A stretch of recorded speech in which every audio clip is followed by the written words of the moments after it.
When dealing with commercial property insurance, it's important to know exactly what you have covered.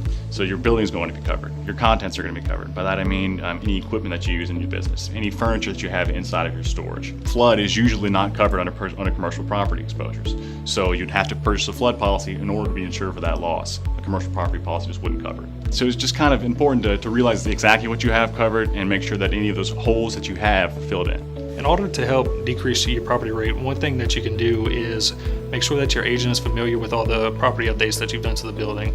For example, if you've changed your roofing in the last 25 years, any electrical updates, plumbing updates, or HVAC, you should definitely go ahead and notify your agent of these updates because it might affect your overall rating. It's very important to review your contracts and your leases, especially when it comes to property. As a tenant, do you know what's required of you in terms of your limits? And if you're the landlord, what responsibility are you shifting to the tenant? You need to make sure that everything's covered. So you don't really know who needs to cover what unless you look at the lease.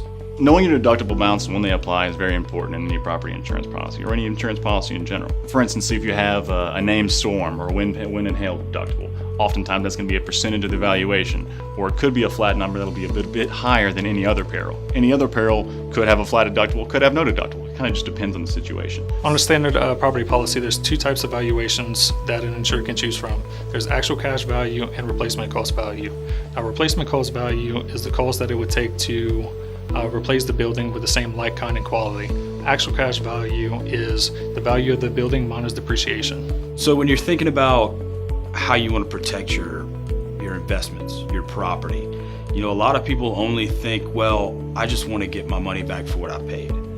And they think maybe the market value for that building is what they need to carry for limits, when in actuality it's what's it going to cost to replace that building if it's destroyed. So that's just something you need to take into account. It's not what you bought it for, it's what it's going to take to replace it. So you need to make sure you have adequate limits to where you're not having to come out of pocket. You need to be made whole. That's why you're purchasing the policy.